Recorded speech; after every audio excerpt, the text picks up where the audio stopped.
Hi guys, welcome to the Chelsea Skidmore Show. I am here today with my guest, writer and beautiful woman, Amy Dresner. Hi, Amy. Hi, Chels. How are you? I'm good. How are you? I'm good. I'm happy to be here. It's good to see you. I love How are you how we were laughing so much, weirdo? because we were just completely different people like 15 minutes before this. Well, yeah. Well, we were talking about some heavy shit, and then we were like, okay, let's just like compartmentalize And then we're like, that. hi. And like, okay, now we're like, okay, let's just turn it on. Hi, what's going on? It's good to see you. I haven't seen you in person in a while. Yeah, I can't even remember. Have you seen anyone in person? Yeah. Yes, I mean, yeah, I haven't seen anyone in person. Not at all. Really? Oh, yeah. No. Very few people. Yeah, I mean, I'm a little bit paranoid about it.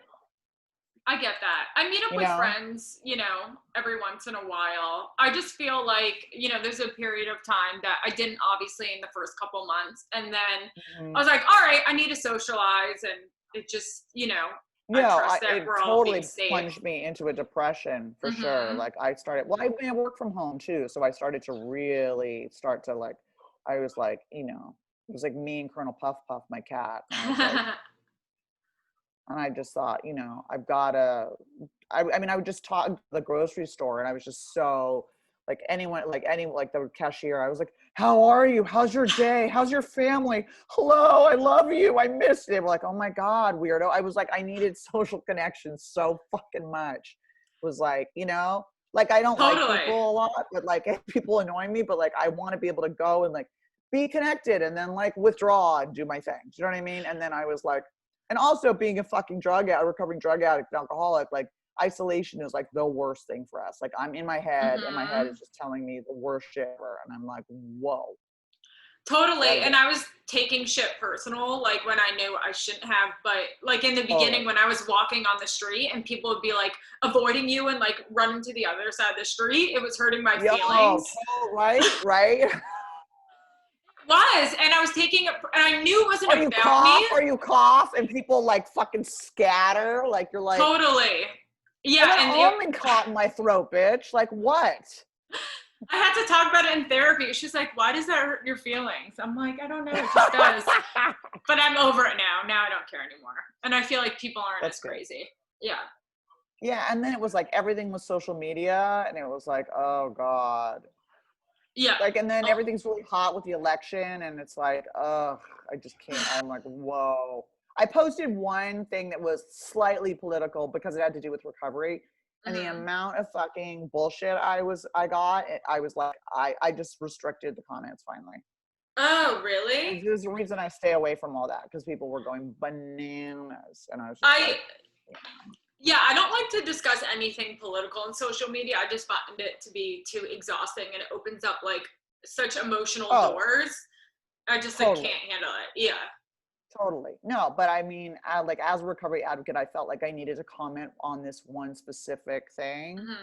And I was like, this is not political. If you've got something political to say, like keep fucking scrolling. Like this is about addiction and blah, blah. You know what I mean? And like, and of course everyone like came at me and I was just like, okay, I just realized I could turn comments off last night and I was like, free God. I've never felt so free in my life. I was like, fucking yes. I need to figure out how to do that. It's really easy. So like you can turn it off on certain posts. So you could just people going crazy on a post. You can just be like, fucking shut the fuck up. Bye. Yeah. Bye. So I obviously I've known you for years, but I don't really know so much about your story. Like I don't know where you're from. That's why you're still friends with me. No, I know you had an interesting life growing up. I mean, Steven tells me that you have interesting parents and a wild childhood or something. Is that right? No. I mean, were your parents writers too? My father was a writer. My mother was a fashion designer and a model. I think your mom was a model too, right? Yeah, I was just like, do we have the same family? I know. Was your dad a writer too? No, he worked in fashion, but it's like the same kind of thing. Yeah. Fashion and writing isn't the same thing, but I'm just saying same kind of parental vibe. Yeah, like when you're Cool. raised by two artists, it's Yeah. interesting. So, um, they split when I was born in LA, grew up here, like went to Westlake, which was like with Tori Spelling and all those bitches, like, you know, like uniforms, like private uniform girls school. And I was very, very, very pure. And I was like, drugs are bad and I'm a good girl and blah, blah, and sex is bad. And you know, it was like, you know, and I was living with my dad at the time. My mother was living in Mexico, weaving rugs. She'd moved into like textile design. And so, anyway, he had made a bet with me that I would smoke or drink or do drugs before I was 18. And I was like, okay, man. And I'm going to make this terrible joke that that's how Jews raise each other. We just bribe each other, which is actually true. He bribed me on everything. Like he bribed me with my grades. He paid me for like, you know, my bowling scores, like everything. Everything was like you know, if I could get a point up, I got money. And I was like, no wonder I'm fucked up. But anyway, yeah. I waited till I was about 19 to drink. So I was really a good girl. But there's a lot of mental illness and addiction in my family on both sides. Yeah, my dad did a lot of, you know, some cool sitcoms in the 70s and 80s and movies, and some really schlocky garbage too, but it all paid the bills. And then I was 19 and I started drinking in college just because I like showed up at college and I was like, you guys, I don't drink and I'm a virgin. And people were like, ew. You were a virgin? Like, oh shit. Yeah, till I was 19. Wow. What college did you go to?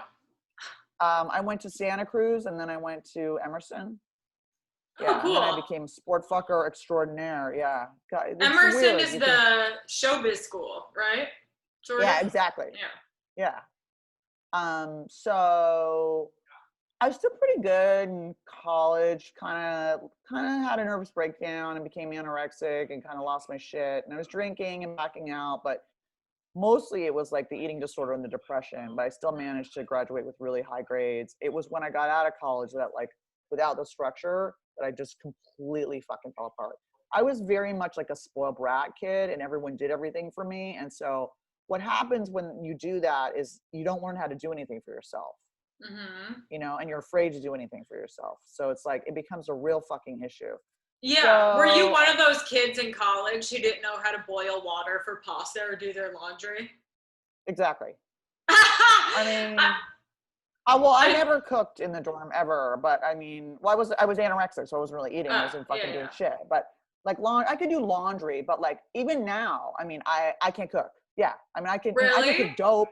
Yeah, that's what I can cook for you. Like, you want to come over and fucking, yeah. Like, that's what I know how to make a crack bong out of a fucking Mountain Dew bottle, but like, I don't know how to do my taxes. Like, I'm still all fucked up. Yeah, well, then I became a drug addict for 25 years, you know, in and out of treatment and whatever. And so it's like, and I was like raised with maids. So I'm just like kind of like dirty and don't know how to do anything, but like overly educated. It's a very weird combination. People are like, you're really smart, but you're really stupid in some ways. I'm like, I know. Yeah, like didn't change my oil for 7 years. They're like, what? Really? The Jiffy Lube guys were just, yes. I didn't know. I'm a girl. I'm a Jew. We don't know about cars. I didn't know. Like a light didn't come on. I didn't know. Yeah, they were like, when's the last time you got your oil changed? I'm like, like when I first got sober, like I'm like, 7 years ago. The guy was like, oh my fucking God. He flipped out. Did the car but I can show you how to hit a rolling vein, bitch. And he was like, okay, I'm waiting for it. I'll see you. Like, wait, sit down. What is a rolling vein? Is that finding a good vein? Like the veins on the top that like you can't shoot into because they fucking roll. No, wait, the ones down here don't roll so much. The ones on the top are hard to hit because they fucking move. So you can't get them. You can't stab them that easily. It's nothing that you need to know. I've never shot anything. You don't need to. Let's keep it that way. I don't want to. It's a whole other fucking ball game, and it's gnarly. What were you shooting? Really, coke. Yeah, but I don't. You didn't like the high of just like I love the high of just snorting coke. I don't like smoking it. Like, was it just like you were just looking for a different? It's even better. Shooting coke's like really. Yeah, well, it's like. It's very fast. It's like crack, and then it's like a very quick rush. Like You're like, oh my God, I'm going to come and I'm on a scary roller coaster. It's over. You know what I mean? Like mixed with like, am I going to die? Oh my God. And it's done. And then you're just kind of gacked out. And you want the rush, so you keep doing it over and over and over again. It's a fucking nightmare. It's a fucking wow. nightmare. So 19 in college. Yeah, so I started drinking college, but it was at 24 that I found crystal meth, which I was like, that was it for me. I was like, oh, fuck yeah. Like, this is Prozac with wings. Hello. Like, why aren't they giving me this? Like, I feel normal. Mm-hmm. And I became a tweaker for like 2 years, and it was it was a fucking nightmare. I mean, like staying up for 17 days and writing a new Bible and, Did you do that? I thought it happened. Yeah. You stayed up for 17 days straight? Yeah. And you tried to write a new Bible?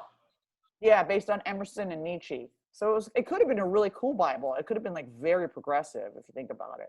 But like, how much did you write? Oh, I don't even know. There's a carton that I won't open that just has so much bad juju. That's like all shit I wrote when I was on speed, and it's taped up and it's in the closet, and I refuse to open it. I'm so freaked out by it. So oh yeah. Let me ask you this. You know how like you see people walking down the street who are like super high on drugs and obviously like mentally ill, and they're like homeless rambling around, but they look like they were once like successful, attractive people, and like they sometimes have like good outfits on still, but they look like they've been on the street for like maybe like 30 days like high. Like, okay, so when you say you were high for 17 days, like I always wonder, like, how do people get to that stage when they look like they're like kind of normal people? Do you know, like, I mean, that stuff breaks my heart. I mean, me too. Should I ever get to a place where I'm successful enough, I want to create a program for like homeless, like mentally ill drug addicts. That shit destroys me, because that's someone's kid, man. That's someone's brother. That's someone's daughter. That's someone's sister. It's fucking kills me.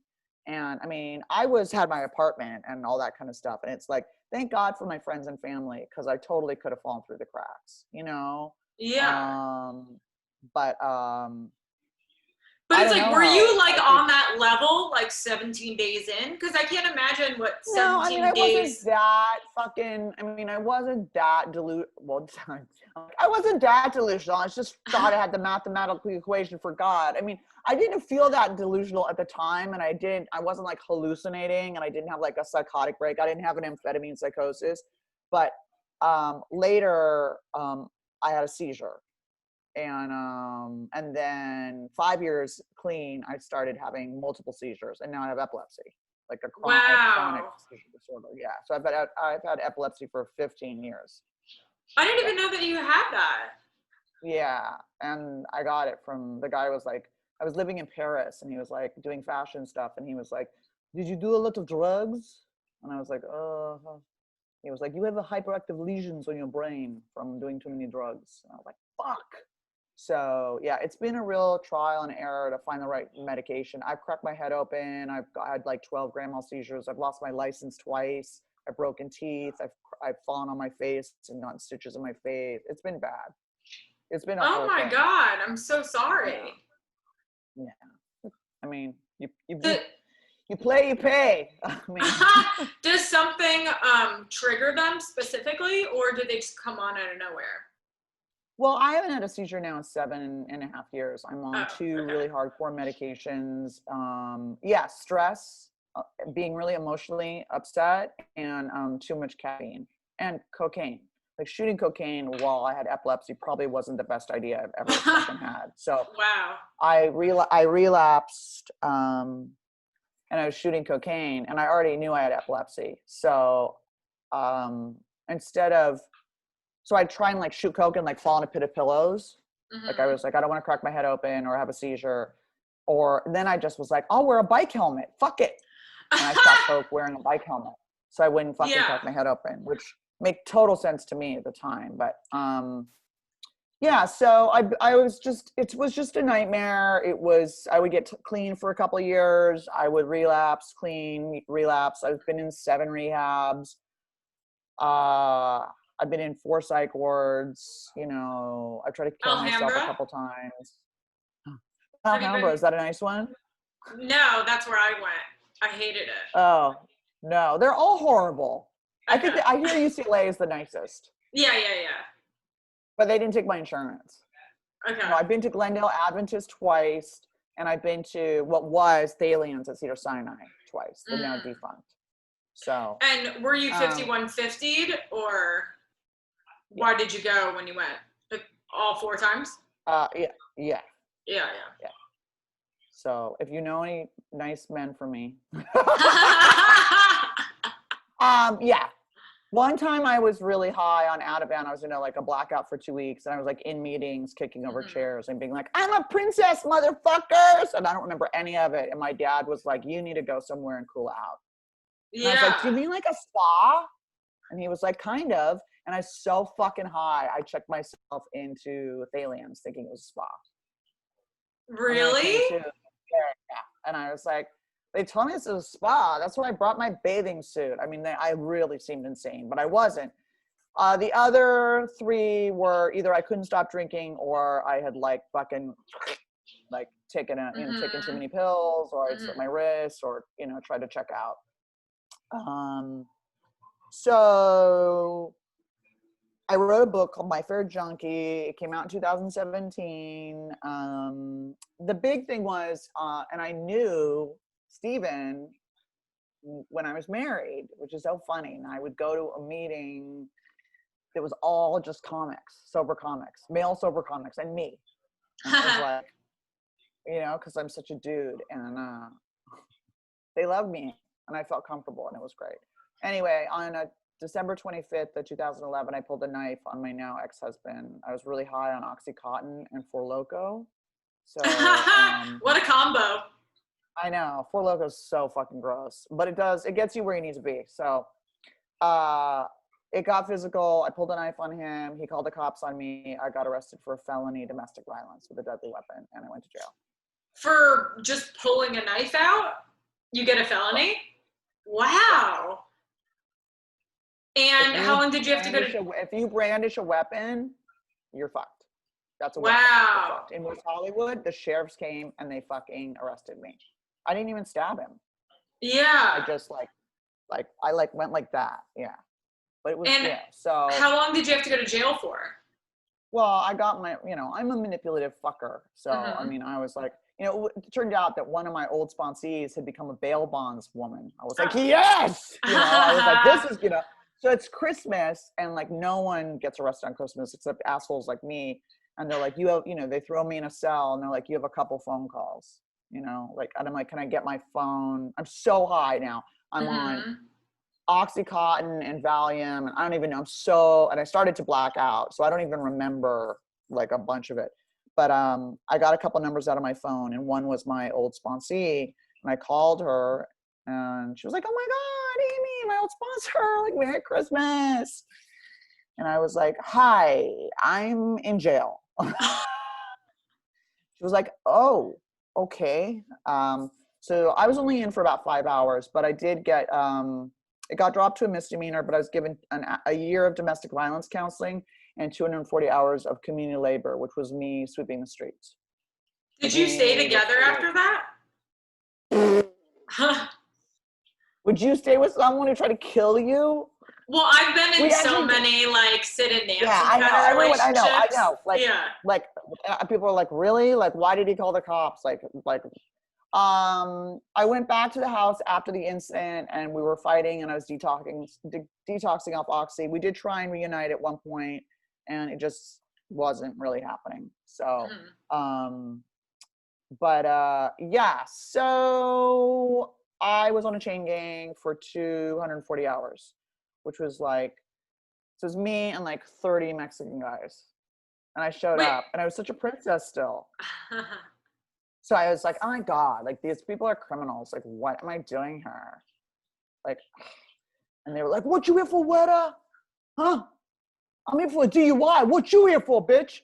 And I was like, oh, I'm here for felony domestic violence with a deadly weapon. They were like, oh shit, So I was there, like one of the few people there for assault, and like and I had more time than anybody else. So it was very humbling, and I was in sober living for like 2.5 years. And is that where you lived with my friend? No, that was rehab. Oh, One of the okay. many times I was at that rehab. Yeah. That was right after I tried to kill myself. I went to that rehab, and then we lived together for a while. Yeah. And then I drank in that rehab with her. She was my roommate, and I drank vodka. And then With her there? They kicked me out, and then they took me back to detox me, and then sent me to a sober living Tarzana where I drank again, and then they kicked me out, and then yeah, so then I ended up at a sober living for 2.5 years, and I've been sober ever since. Oh, for how long? You just need to lose everything, and then you'll fucking get it. I know, that's like the hard thing about getting sober. I feel like obviously, like a lot of people who aren't really familiar with addiction or people who drink, they just see people getting fucked up over and over again, and you know, everyone around them wants them to stop, but you really have to hit a bottom to fucking stop, and just like have to be so spiritually depleted to just have to be like, fine, I'm fucking done. And it's crazy because you have those big moments, and then a couple of years later, you'll end up relapsing again. Exactly. You know? Exactly. And That's it's exactly like my it doesn't. story. Yeah. Yeah, and it's like We don't remember. We don't remember. I think we either pick up, either we don't care, or we think it's going to be different. It isn't either we're in too much pain, and I'm like, I got to get out. I got to get out. I got to get out. Like a breakup, those destroyed me always. Breakups always fucked me up. I would always relapse over breakups. And, that's why I relapsed too. So 4 years ago. Yeah, 4 years ago. I remember. Yeah, I dated an asshole comic. We were talking about asshole comics. Don't ever date asshole comics. That's my advice. Yeah, and it really just like, I just could not handle it. And, you know, I always like, you know, whenever I'm sharing in a meeting about kind of why I relapsed, I really do believe it's because I just didn't pick up the phone and call anyone. Like in that moment when I found out that he cheated on me and he like rubbed it in my face and I got so upset, like my first thought was like, I can't sit in this and I have to go drink, and like I just have to go to the liquor store in the corner, and like that's just it. And I like think back, like what could I have done differently, and it's like I could have picked up the phone and made a call to a sponsor, to a friend. And you might have gotten talked out of it, and you might not have, but at least you would have given yourself that opportunity. I mean, I'll have 8 years in January. There have been plenty of times. My mom has dementia. My dad got cancer. Like, you know, someone that we know broke my heart into a billion fucking pieces. So, you know, like there's been a lot of ups and downs in my career, like, and definitely there's been times when I wanted to fucking get loaded, and I called my sponsor, and I just, you know, and got talked out of it, even if I didn't want to. And I was like, you can fucking get loaded after you call, Amy. Just fucking call. And then I always ended up getting talked out of it. Yeah, it's amazing how you can, and how even just like, you know, how time can just, a little bit of time, like the feelings will just pass, because it's like when you have that urge to like want to get fucked up, it's all you can think about, and you're in that very much like I don't give a fuck state, and I want to do what I want to do, and no one else can tell me what to do. And if you, it's pretty magical how just one phone call, you know, picking up the phone, talking to a friend, and waiting a couple of hours, and then it's like, okay, I feel fine, I got out of it. Right. It is. Yeah, it is. It's crazy. Have you had any, you know, oh, sorry, go ahead. No, I was just going to say, you know, whenever I try and tell people, I'm like, urges pass. They pass. I promise. Whether you use or not, like the feelings feel like they're going to kill you. You don't have to fucking run away from them. You don't have to numb it. Like you can, you know, I became a sex addict in this sobriety too. Duh. I used to go to slaw. I went for a couple of years. It's like everyone who gets sober becomes another addict. What an unattractive crew, right? Were you surprised? I was like, everyone's so ugly. I don't understand. I was like, who's fucking you, blind people? Like, I don't get it. I was like, fucking like, you guys are fucking so much, it's a problem. Like, I thought it was gonna be really hot people, and I was like, oh. Yeah, but that was actually worse for me emotionally. That was worse than my drug addiction. It was so humiliating. Yeah, I don't want to slam that particular 12-step group, but it is hard to find good meetings. I do believe they exist, in that, for that particular program. It's helped a lot of people. It's not for me. It's not for me. Yeah. A friend of mine has like a really good group of guys that they go to, and they're all successful men who are in a different space. I never found those meetings. I agree. And Yeah. I was just on Tinder, just like shooting fish in a barrel. It was so gnarly. It was just so gnarly. I mean, and I talk about that in the book, really honestly. And that was the hardest shit to write. That was harder than like writing about shooting up in my neck or whatever. What was? Because as women, we're just like, be a female first of all, being a female perpetrator of domestic violence is like highly rare and frowned upon. Yeah. And then being a female sex addict, like if you're a male sex addict, you're kind of studly, but if you're a female, you're a slut, you're a whore. It's not seen as an illness. It's not seen as being sexually positive. It's not seen as being empowered. You're considered slutty. Yeah. I really struggled with intrigue, like just having. Oh God, right? Yeah. Which is, like just testing people's fucking temperatures, putting out some weird comment, or like just creating like a weird vibe with a guy. You get a dopamine rush though, but it's a high. It's like I don't even need the end result. I just want to like manipulate the moment into some weird thing. And I truly like I felt like a predator energy. And it wasn't like, I'm not saying like the predator in terms of like from you, from the yourself, Me Too, or from other people. From me, but it wasn't like Me Too level like predator. I just want to make that clear. Like I wasn't like doing any weird shit like that. It was more just like the way that I was like relating to men, like the energy underneath it was very much like I was getting like power and control and like, of course. And through validation, through manipulation. And I think that's also just part of being sort of like an attractive woman in society, where we're taught to use that to manipulate. So then it becomes really, obviously like slaw stuff and sex addiction is like a pathological level, and also us getting like a super big high off of it. I mean, there is all biochemistry that supports that you get a dopamine rush and you get a high. Totally. Like I used to be, when I was in my addiction, I was one of those girls who would flirt with guys who had girlfriends and who were married men. And it would make me feel better about myself to get the attention from them. And now I'm so opposite from that. And I have friends who do that. I understand the feeling. And it really bothers me. And, a very close friend of mine hooks up with a lot of married men. And I had to ask her to stop telling me about it, because it was triggering me and making me feel bad about my own past, and it's hard to hear like today, Well, also, you're also what marriage means. I mean, I dated married men until I had been married. And then once I knew what marriage really fucking entailed, I didn't really do that again. Yeah. But when I was in my addiction, I did hook up with some people that live with their girlfriends, and that made me feel like garbage. But it was like I was in a junkie mentality where I was like, I gotta get what I need. I gotta get mine. And it was like it was survival mode. It was like really like lizard brain shit. And it's like so, and it's hard because with drugs and alcohol, you can be abstinent. You know what I mean? But with like food stuff or sex and love stuff, you've got to moderate and find that middle ground.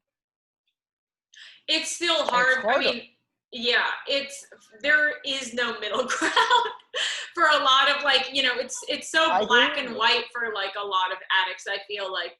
But today I try to, do things differently. But even with like, I still do everything like pretty alcoholically, like especially with like work stuff. Like when I first got sober, I was dating a guy who was like, he was sober and he was a complete workaholic. But I was like, my first 90 days. So I was like pretty, I guess like lazy, or just like I wasn't really following through with a lot of stuff. I was just kind of like floating around, like trying to be hot. But, and I was always so jealous of him. And I was like, I want to be a workaholic. Like now I feel like he was just avoiding me and like staying busy because he didn't want to be around me that much. But like today, like, I'm like, oh, I'm finally that like workaholic I wanted to be. And it's so hard to like turn my brain off and like stop checking things off lists and like I feel like it's like, there's so much I have to do. There's so much I have to make up for. Like, do you have that like thing of like, I lost so much time and I feel like I need to like catch up? Right. No, I mean, I see my addiction in everything, always. You know, a weird compulsivity, a weird obsession, a weird whatever, you know, and it's really difficult. I don't know that I'm a workaholic. I'm kind of a lazy piece of shit, but you know, I'm definitely less lazy than I used to be. And also, you know, once everyone pulled the financial stuff and I had to support myself, that was like, oh shit. You know, I mean, I remember when my dad cut me off, it was like in my 40s. And I was like, really? It's just so early. He was like, you're You fucking said that? 42 years old. Like, really? I was like, it's like, you know, I mean, but having people fucking pay for your shit, you know, there's control aspect. They control you. I mean, it doesn't let you have any self-esteem. And it took me a really long time to get out of that sort of victim thing. And also like, I wanted everyone to take care of me. That was a huge part of my addiction. Was I didn't want to take responsibility and I wanted you to take care of me. You're going to take care of everything. And now my mom has dementia and I'm her power of attorney. I'm her social security payee. I have to deal with her nurse, the chaplain, the head of the assisted living, the social worker, the bank, you know, I mean, I think you meet your destiny on the road you go to avoid it, really. I mean, the universe was like, oh, you don't want to take care of yourself or other people? You don't want to deal with money? Here, bitch. And I was like, ooh, time to grow up. Yeah. So yeah, it's been really, you know, if it wasn't forced on me, I probably wouldn't have done it.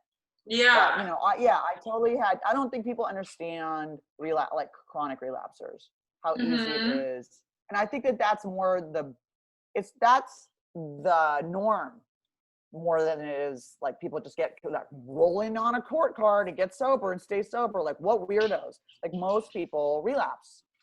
Yeah, I mean, with the chronic relapsers, I'm thinking about a guy we were both talking about earlier. Do you know who I'm thinking about when I say that? Yes. Like, I relapsed, you know, like a couple of times, like in the beginning. You know what I mean? Like, I didn't know I could smoke weed. I have to restart.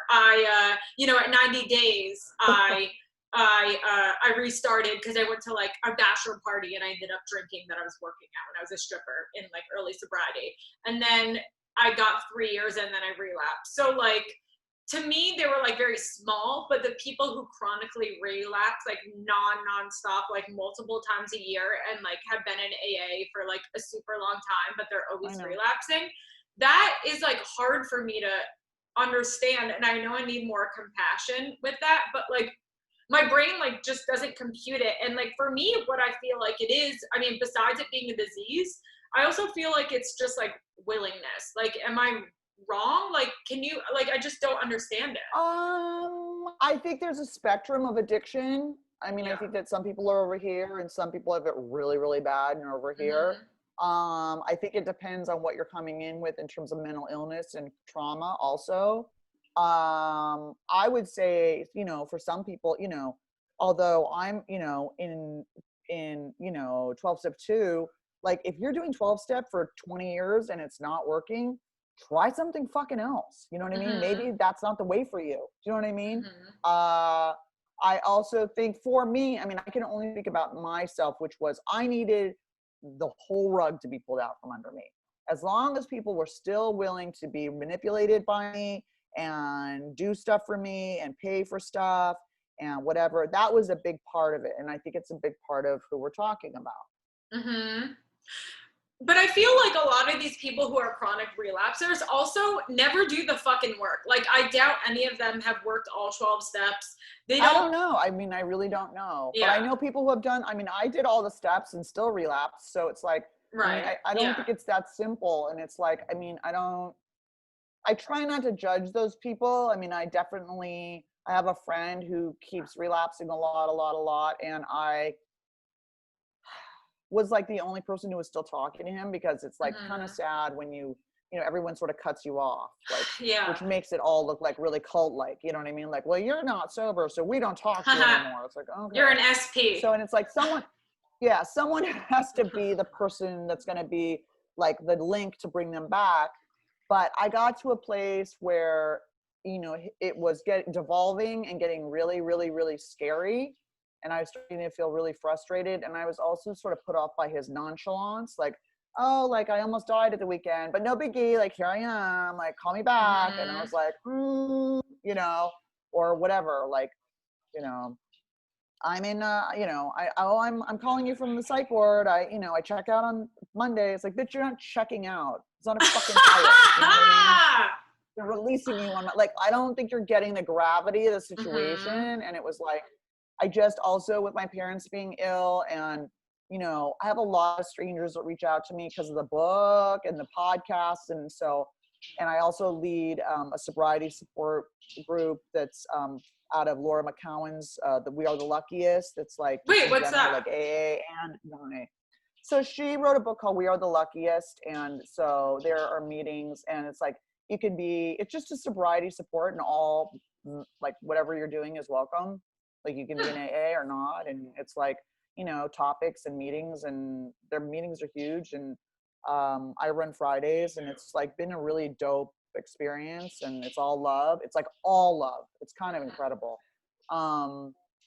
So I have enough on my plate, and I just kind of just didn't respond. And to me, response is a response. You know what I mean? I was like, this is hard to watch, and I don't think that you're gonna fucking die. Like, are you not taking it seriously? Do you know how many people I know who are dead? Like, I don't really have the energy for it anymore. Totally. And also, like, I mean, not that rehab doesn't, I've been 7 rehabs, but if you've never fucking been in rehab, go to fucking rehab. You know what I mean? So, I don't know. I mean, I think everyone's got a different kind of journey. So I try not to judge, Yeah. I could eat it again. I could totally, eat it again. totally. Me too. Yeah, I mean, little things pop up all the time that, sometimes I'll be like, fuck, like I really want to drink, and, and I'll get through it. But, like, of course, everything pops up. I guess it's the people who don't get it, and are constantly relapsing over and over again.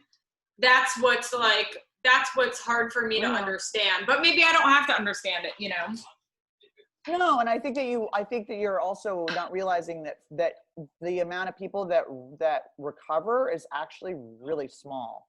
We're very lucky. Yeah, that is true. It's not the majority that recovers. The majority doesn't recover. No, you're right. You know what I mean? Yeah.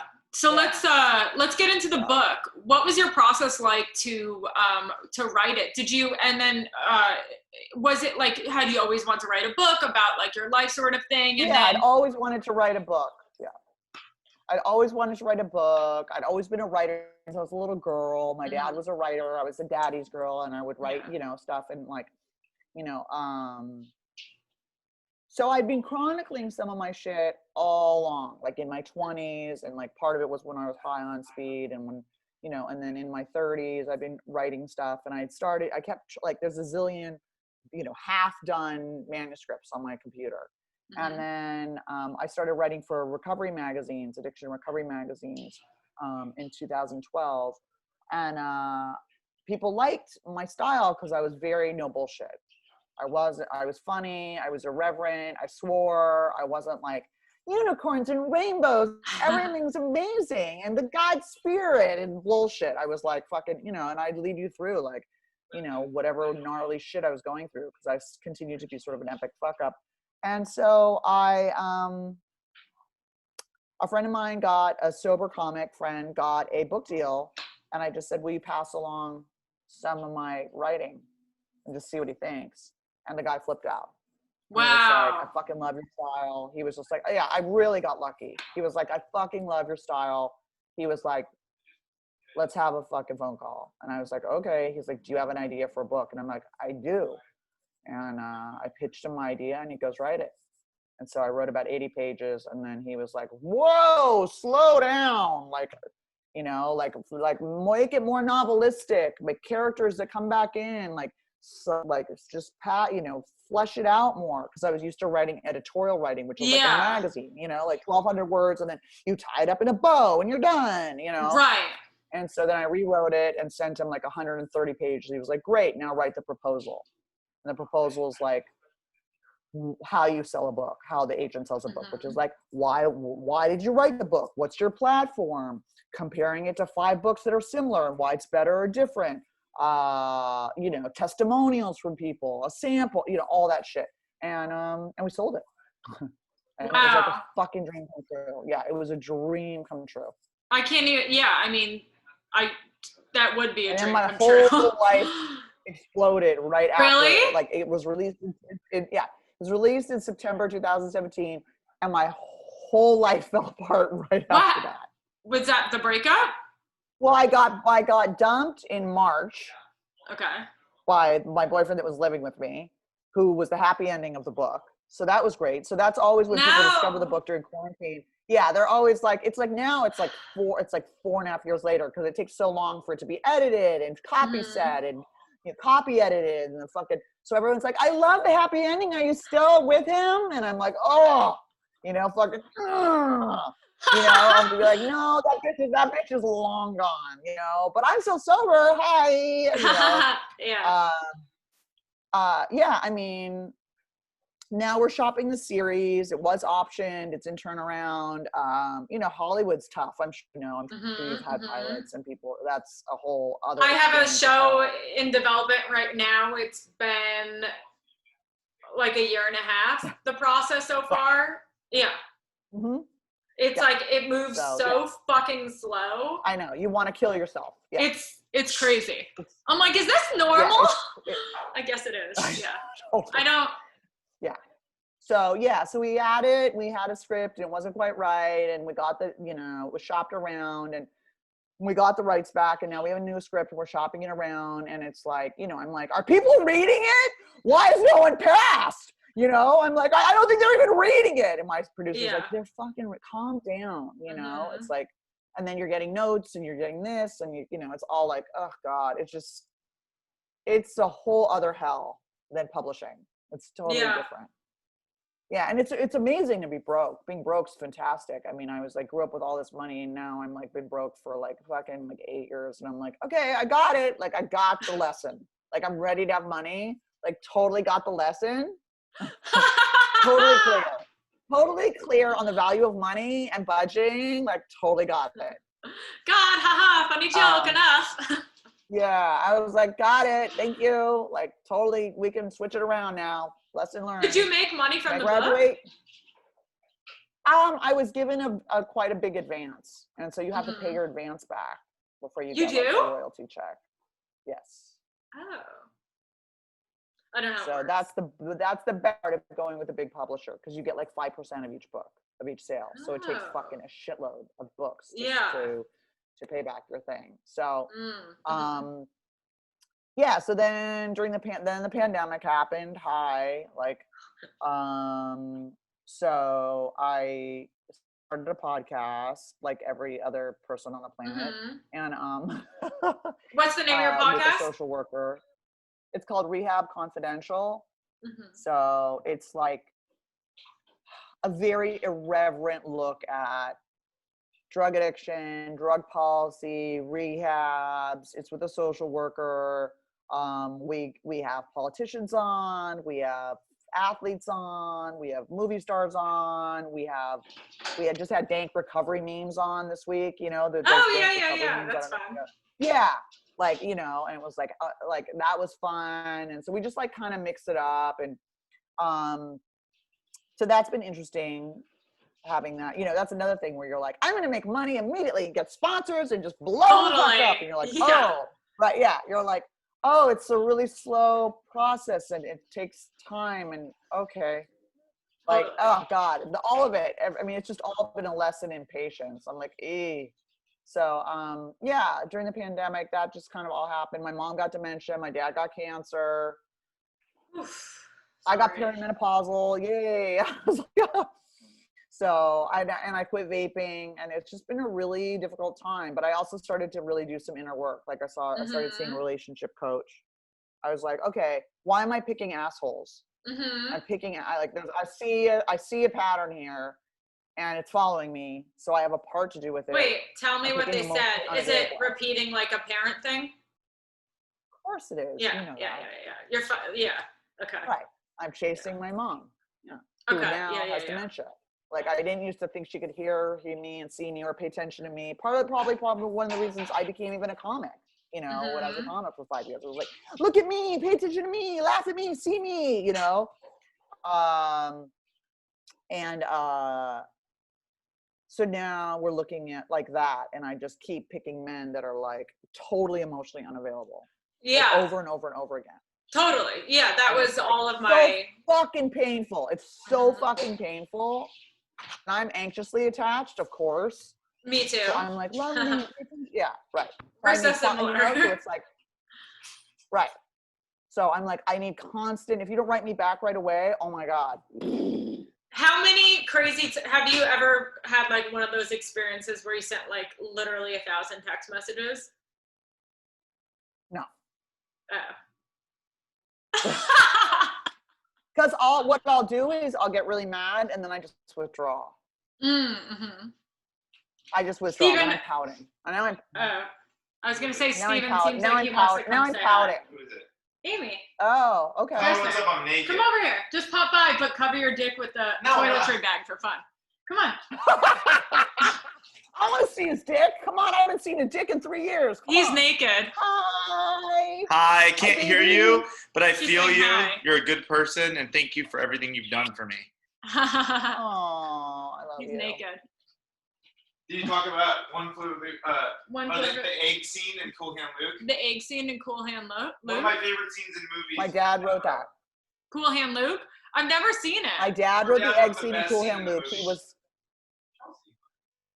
Oh, he's talking in the background. A podcast with a married couple. What's it? 2 alcoholics that are married and a podcast in the same room. What's it like? Can they shut the fuck up and stop interrupting each other? There was like a window into it. That was amazing. My dad wrote The Iger Sanction with Clint Eastwood. My dad wrote the egg scene in Cool Hand Luke, even though, my dad wrote a lot of early MASH. My dad wrote Zorro the Gay Blade, which has become like a cult wow. thing. He wrote April Fools with Jack Lemmon and Catherine Deneuve. He wrote all kinds of stuff. And it's like, he's really on me to write the second book because so much interesting shit has happened since the end of the first book. And it's like, there's so many books about like getting sober, but like, what about after you get sober? That's when it's really killing yourself. What's life really like? Like, I don't know how to fucking do anything. I have no fucking skill sets. I've been in a bubble for 25 fucking years, and now I'm fucking 50. And I'm like, oh my God, I don't know how to fucking do anything. And I'm like weirdly emotionally like, I don't think you can use that word anymore, but emotionally. I know what you want to say. Disabled. Yeah. Like a little behind the curve. Yeah. Right. Yeah. So, I'm like really immature. And have you started a second book? I'm working on the 3 pages for my agent, and my dad just keeps going, fall on your fucking pen. Like, my dad used to just bang stuff out, and he's 83, and he's just like, this is boring. Like, be scared later. I don't give a shit. Like, I'm 83. Move it along. I want to see this thing get published, Oh, so he's super encouraging. Yeah. That's awesome. My dad is my world. My dad was editing all of my pieces, always. Oh wow, that's cool. But he also didn't read the whole book because he didn't want to hear me like fucking randos and like shooting stuff in my neck. He was like, I lived through enough of that I don't really need to read that. And he doesn't listen to the podcast. He's like, I'd like to maybe one day think of you as my daughter and not as a fucking drug addict. Oh, that's sweet, but it's also funny. I know, it's weird to me though. It's like, I don't know, I've become kind of like, like I do speaking and all that kind of, like, why can't he just be like proud of the fact that I kind of came through and that I'm alive? It's sort of miraculous, but he is. He said, you are the light of my life and I'm so proud of you and you're my hero. It's kind of like, ugh. But my mom is just like on another planet now. Yeah. And that's super hard. But, yeah, so the relationship coaching shit is exactly fucking what you think. So what kind of stuff are you learning? I'm learning when you see a red flag to fucking walk away instead of fucking when someone tells you like, hey, I'm not interested in a relationship or anything committed. I just want something, no strings attached. And I'm like, challenge accepted. You know what I mean? See, like, that was my biggest problem too. Like a guy would be like, I'm not looking for something, but I would think I was special and I was going to change their mind. Of course, they just didn't realize my magical pussy. Yeah, exactly. Yeah, my magical pussy is going to convince you otherwise. You've never met a unicorn like this. Yeah. But like when someone shows you who they are, believe them. And then I was just going to say that. That's what I was thinking to say next. Yeah. Yeah, it's really hard. I mean, it was just so sad. She goes, well, I said, I want someone who's emotionally available. And she goes, what would available look like to you? And I started crying. And I was like, wow, this is loaded. Okay. And so it was like, there was your weird like thing. I'm like, I start crying and you're like laughing. You psychopath. No, because I'm laughing because it's like, you probably don't realize then you have to be emotionally available. It's like, we're looking for these things, but are we being, we have to be what we're looking for. Right. So it's like, if I'm picking emotionally unavailable people, am I really emotionally available or am I afraid of intimacy? Right. Because then it's safe. If you're fucking not available and I'm like, please love me, please, and you're like, you know, then I have that chase and the challenge or whatever. And so just withdrawing. Also, she had me meditating, and that's been a game changer. I started meditating in early sobriety. I studied TM, and like people could, it changed me so fucking much that my roommate at the time, not who you know, but my roommate in sober living, could tell when I had meditated and when I hadn't. That's how different I was on a day-to-day basis. She was like, I can't tell if they're changing your meds, but like you're a completely different person when you meditate. I just started TM. And you did? Awesome. So she just said, just start 5 minutes a day and then up to 10 when you want to do more. And so I'm only doing 10. And it's like, I just feel like more centered.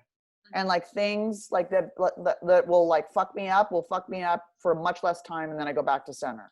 Or I just go, oh, whatever. Like I'm like things roll off my back before I get really, really bent about shit. Really easily. And that was fucking scary. You know what I mean? So that's been a big change. And I think that you're right. I think that me looking at my own stuff and feeling worthy, I think that's the other thing, is feeling worthy and having self-esteem and being like, I'm fucking rad. And if you don't get that, that's your problem. Not, I'm going to prove to you how fucking rad I am. Yeah, I feel like something that like a lot of, you know, women don't understand when they're dating, or even men too. It's like people, but specifically women, because when you have sex with a guy right away, obviously it creates oxytocin, and you know, it's a drug. It makes you think that's a huge error. Like, be with them. And oftentimes, like, you know, a girl will fuck someone once and then they'll be like, oh, I want to be with this guy. Or like, if he likes me, then I want to be with him. Like, they chose me, but it's like, do you like him? Like, do you want to be with him? Exactly. Totally. Like people don't it's like people don't like give I was always like, they like me, so then I'm interested, versus like, do I even like them? Why do I want them to like me? What's that fucking hole inside me? What's that validation? What? So they pick, no, the women pick, you know what I mean? Or we pick each other. Also, what I learned through my sex addiction was that fucking people, you bond to them, even if you don't fucking like them, then you're bonded to that person. Even if you don't like them, you're upset if they don't call you again, or they're upset if you know what I mean? And I was like, so I don't know, I guess she's going to give me like a dating plan and like, I'll move forward like that. And like, you know, I'm going to have to push like the sex thing down the road. Have you done the exercise where you write out like your ideal mate and then you be those things? No. We're still in the middle of it all. No. You're still what? We're still in the middle of it. I'm still in the middle of the coaching. I haven't finished it yet. Well, that's like did you do that? Yeah, I mean, that's like an exercise I learned from like 12 step, but basically you write out like the characteristics. Yeah, I'd heard about that. I'd done that and nothing manifested. Is that how you manifested Steven? Well, me and Steven, this is different because it's the first time I was friends with someone first before I ever hooked up with them. I know, I think that's interesting. What do you suggest? It changes everything because in the past I was never friends with the guys that I had dated.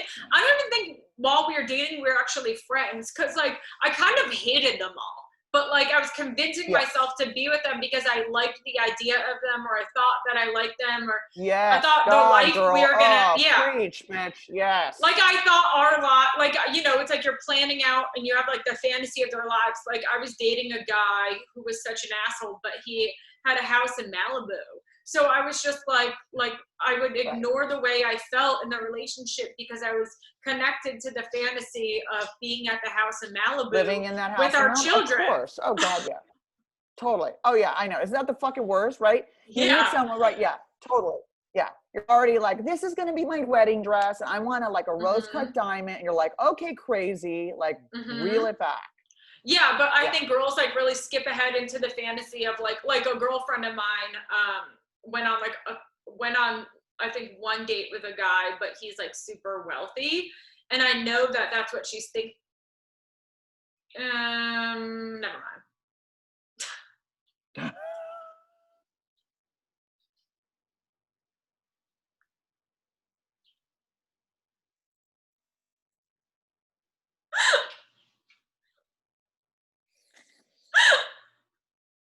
So dead right now. Well, there's the filter that you thought you didn't have. You obviously have it.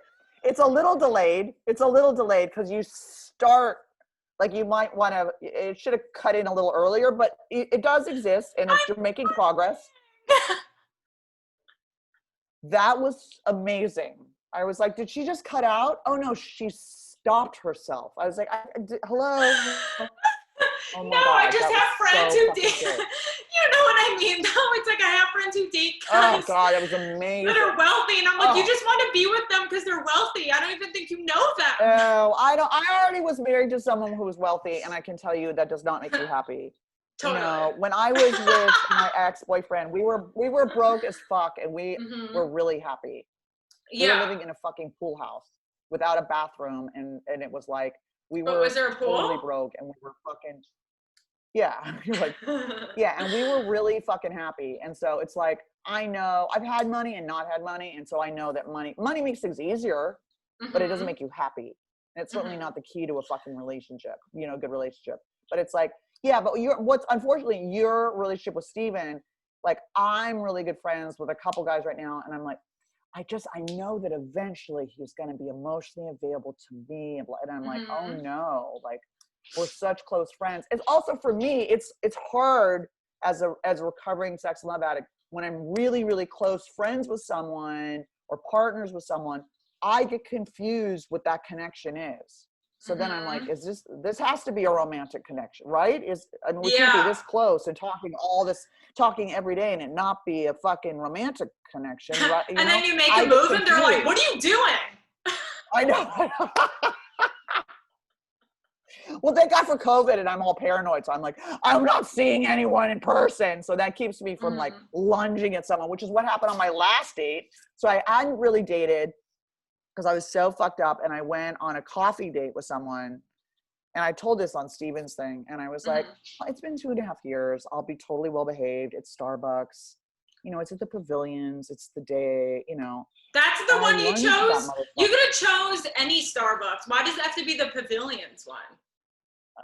No, not inside the Pavilions. The one in just the, one on the street. Yeah, no, not in there. But so I was like, that's what's wrong with your dating. Well, it's just supposed to be a coffee date, and he'd come from jiu-jitsu, and I was like, okay. Like, I was like, how much trouble can I get in? It's like during the day. It's 12:30. It's coffee. It's a public place. Like, I'll be fine. Totally not fine. Like, completely attracted to the person to the point where like I couldn't sit comfortably on the stool. Like my pussy was like, oh my God, we like someone. We're awake again. It's been 2.5. I'm like, stop it. And I kept moving around. I was like, he's like, what's going on over there? I'm like, she likes you. He's like, okay, weirdo. You like, said I was that? so horrified. No. You think you have a filter problem? Yeah. And then I fucking lunged at him in the fucking parking lot. He walked me to my car and I just went, oh, I was fucking like, went in for a kiss and then we were like making out. And then like, I was like, I gotta go. And I got in my car and then he got in the other side and, so. Wait, so you know what's good about making the list about the characteristics? So really quick, just explain it. It's like, okay, so if you were trying to, you're writing out your ideal mate on like an index card. So you're going to write things like, you know, sense of humor, introduces me to their friends, you know, like isn't afraid to post me on social media. As their girlfriend. Their girlfriend. Totally. Not as their friend, not as their fucking shorty. Yeah. Yeah, you know, not as someone likes, with. Right, yeah. likes to travel, you know, likes food, whatever. Right. So then, you know, what that helps you with is to get clarity. So when you go out with someone after that, you kind of refer back to your list and you're like, oh, they don't have any of these things. So this person isn't going to be a match for me. And then you also have to be this. I'll tell you something interesting though, just a counterpoint, is that I was talking to someone else who's in recovery, normal recovery, and also a recovering sex and love addict. And he was, you know, doing a dating plan and not, you know, really, really like 7 dates and not fucking people and like that kind of stuff. Just like, and some of these girls checked off all the boxes, but the fucking chemistry wasn't there. Mm-hmm. So it's like, but see, that's the thing for us, chemistry is like, for me, chemistry is like everything. I'll throw away everything else. It's like, oh, you live like in a garbage bag and like, you know, like, you know what I mean? And have a scooter and like, you know, want me to pay all the bills and like, you know, cool. Yeah. Like, you know, I mean, not anymore, but it's like, so I think it has to be a balance between like, is this what I'm looking for? Because I'm looking for long-term. I want to get married. Like I don't want to fuck around anymore. Like, I'm like, I don't want a partner. Like, I'm building my career. I'm going to sell my series. Like, I want a partner. Mm-hmm. You know, that's been really hard during COVID to be alone, single and alone during COVID. Yeah. I was like, I'm going to fucking, I mean, I felt total castaway shit. I was like, am I going to like fucking put a face on a beach ball or whatever the fuck it is? Yeah. Soccer ball and talk to someone. I mean, I got really lonely and depressed and my head was like, you're a fucking piece of garbage and you know, blah blah blah. So it's like, I think there's a middle ground between all of that. And it's like everyone's like, you know, and I don't know that it's necessarily dating in the rooms or out of the rooms. I think there's pros and cons both, right? Because I've done both. Yeah, I was kind of like, I'm not going to. I know. And then I part of me was like, I don't want to date guys who are in the rooms because I think they're like crazy. But Steven happened to be an exception. I mean, I didn't plan the Steven thing. It just happened, you know? Right. And I think the best also, like, you know, I think guys come into your life when you least expect it, when you're doing really well. And you kind of just stop thinking about it. That's what everyone says. Right. Yeah. It's true. It's so true. Same with like the work stuff too, you know? Yeah. I'm just like focusing on my shit and I'm just like, whatever, you know? Like you've got to be like okay with being alone. And so like, you know, I guess what I found interesting was that I was alone for, you know, a couple years and celibate and I was like, oh, like it'll be chill. And it wasn't. As soon as I re-engaged, all those old obsessive sloth shit fucking came right back. And I was like, whoa. I was like, oh, that shit's just been in hiding. It's been in the box. I haven't covered it all. Like I need to do the work on it, you know? So. Yeah, when your AA disease is doing push-ups and your slaw disease is doing Kegels, just like fucking waiting. You know? Just fucking waiting.